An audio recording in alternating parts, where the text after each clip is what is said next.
Hi friends, welcome back to another Bible study. Today we're going to be looking at Genesis chapter 5. I was trying to say John chapter 5. That's not right. Okay, on the Patreon, there's a worksheet that you should be able to download. I'm pretty sure it's already up as I'm recording this, so it'll definitely be up by the time I post this. But if you're not comfy with writing in your Bible, that is something that you can print off that has, I think, the entire chapter written down. I wish I don't have a printer, so I can't print it out and hold it up for you. If I can figure out how to overlay it on the screen, I will, but I probably will not be able to figure it out because I'm old. Okay, yeah, so the Genesis 5 narrative analysis worksheet looks like it's the last thing that I posted, so it should be right underneath it, but I'll link it down below just in case. It will walk you through the text. So on your first reading, it says to read through and pay attention to the words you see repeated throughout the passage. Using different colored highlighters or pens may help you spot the patterns. And then write the words you notice below. On the second reading, after recognizing the pattern, read through and try to look for breaks in the pattern. Use a new color to highlight these differences. This worksheet was actually designed for a kids ministry program that Isaac and I did last summer. So summer 24 is when I made that. I can't remember when it actually got used, but shout out to my in-laws because it was for y'all. But essentially, if you do it in your Bible, it will end up looking something like this. So you can see there's a lot of repeated, I even used like similar colors so that they looked kind of related, and then something distinct to make it stand out. But it's just, you'll go through, and so Adam lived and he fathered, and then he parented. Oftentimes it'll say that he fathered blah blah blah, and then he fathered blah blah blah. He parented, right? And then he lived so many days and passed away. And then so-and-so lived so many years and became a father. And then he fathered for blah, blah, blah days. And then once he had lived so many days, he died. And it'll just keep doing this until you have a couple of breaks in this narrative. This break is Enoch, and this one is technically Noah's dad is speaking, but it's the break in the narrative. It's Noah's break. I think that made sense. I hope that made sense to you guys. If you wanted to, you could also do it with pens. This is what it looks like in my current Bible. You can kind of, I hope you can see that. That was probably a little blurry, but the underlining with different pens. I used the Mr. Pen. This is the old design. The new design. These types of pens to color it in. I would not recommend using like gel pens. Generally speaking, I either use these, which they are a fine point non-bleed. I think these are 0.7 pens. You can get these on Amazon. I've used, I know Micron has other colors. I don't know how vibrant or different the color scheme is, but I've used those. I've really been liking these lately. I know that Mr. Pen has a fine liner like the Micron or like this one. It's not my favorite, but it is good. It does work. I think there's like an off-brand at Hobby Lobby that I haven't used, but it's probably fine. Just test it in the back of your Bible with there's usually like reading plans or charts for units and measures or something. If you go to the very back of your Bible, there's this sheet and then these pages, and you can test, you can kind of see through. You can test back here if you're worried about it. I don't have a lot of testing in this one because this is the new Bible, so I haven't had anything that I've really needed to test because I use the same things over and over again. For highlighters, the Mr. Pen highlighters, the ones that are like gel, I don't like those. But the ones that are like chisel tip, I like those. They're just not in here. And then the Sharpie S Note, these are, I think, technically like markers. But especially the pastel shades like this one, have not had any issues with them in my Bible. I do have a journaling Bible, so if you have a Bible with thinner pages, it may not work as well for you. But like I said, just test it. Even the like thin line Bibles will be able to hold up to some of my shenanigans. I even have gotten rid of my thin line Bible, but this one's pages are definitely very, very thin. And I've highlighted and written things in here as well. You just definitely have to be careful because there's going to be shadowing. But there hasn't been any like bleed through with any of the products that I've used. So, but just test stuff. I highly recommend, though, I'm saying all this because I really recommend with Genesis 5, you mark that passage like I was showing you with this one, or with the pen like I was showing you in my current Bible, where if you do something like this, it makes it stand out. It makes it make sense to you. And genealogies often are things that we want to skip over in the Bible, and especially because they're just going to get more frequent here for a little bit. I don't want you to start off already skipping the first real genealogy in the Bible, because they are here for a reason. Sometimes that reason is lost on us because we're not the original audience, and so it's not as important to us. But generally speaking, if you're reading the Bible on your own and you just happen to stumble on this video, or you're watching this later on or whatever, you're not reading through the Bible with us, you just are here. I highly recommend that you do not skip these passages, because if nothing else,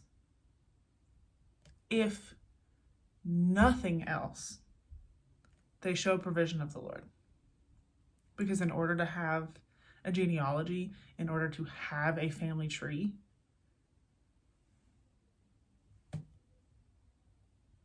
you need the Lord. I don't have a lot of notes for Genesis chapter 5.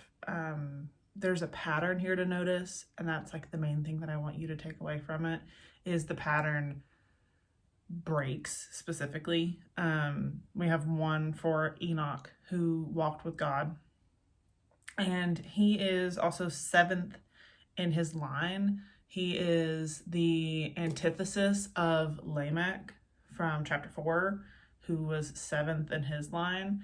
They are like the epitome of what they are. Lamech is the epitome of evil, and Enoch is the epitome of righteousness. And that's not to say that he is like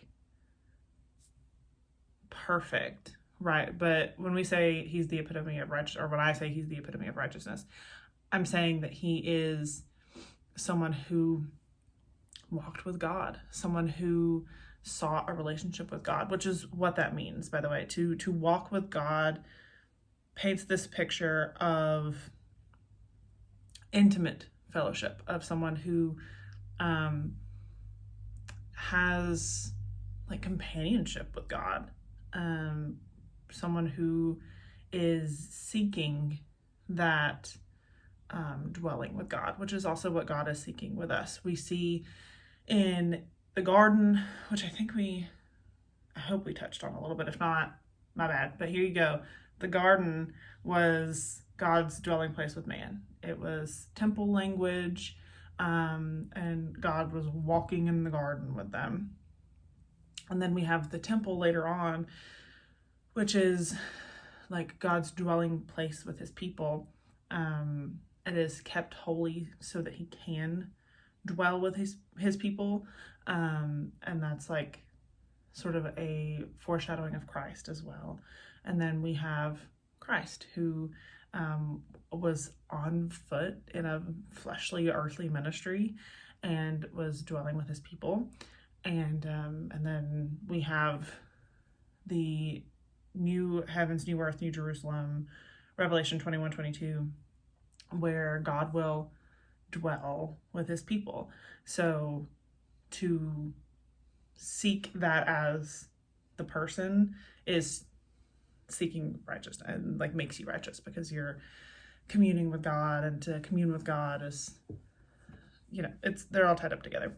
But then of course the other break is Noah, which I'm not really going to talk about him here because we'll talk about him a lot over the next couple chapters because we're going to be focusing on him and the flood. So we'll come back to Noah.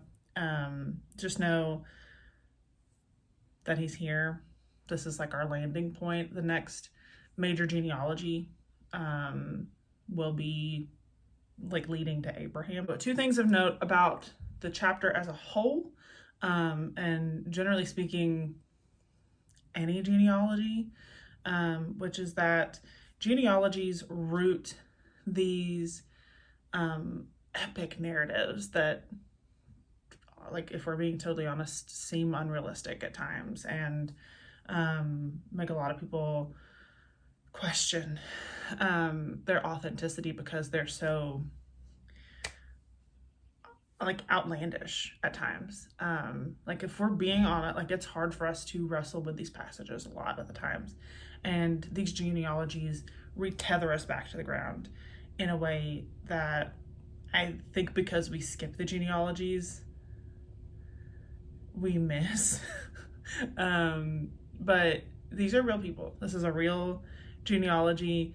And it meant that like as so-and-so, as whoever, like Aaron's sons were hearing this narrative, they were hearing about their like great grandparents, but it re-tethers it back to reality. These supernatural, again, like I said, like sometimes seemingly outlandish stories, it's about their great grandpa. That's another main thing that you can like force yourself to read these chapters or these sections for. But here in particular, chapter 5 is often kind of tossed around online in particular as this like prophecy of sorts, that all of their names mean something that tells the narrative of Christ. And it's not even a great translation to say that some of these names mean some of those words to get this prophecy, because names like Mahalalel are usually having to be tweaked just a little bit to fit this story, or Lamech, we don't even really know what it meant. It has an unused root. We don't know what Lamech means. And so to say that Lamech means something like sorrow or bitterness or whatever, we're reaching big time. We don't have enough information. These are ancient languages, and I think we forget that. We think of Latin as this old, dead language, forgetting that the Hebrew is just as, if not older, depending on where you're at in the Bible and what's going on. So we don't have one-for-ones for everything. And even if we did, Hebrew and English aren't exactly like super compatible to be translated. That's why translations translate things differently, and why there are so many translations, because there are going to be Hebrew words that just don't translate, but they're in the Bible. And so scholars do their best to translate them, and it doesn't make one translation inherently better than the other, or more faithful than the other, or more correct than the other. It just means that like sometimes it's a little impossible Or again, we don't know what the word meant. We maybe have like an idea, a gist, context clues.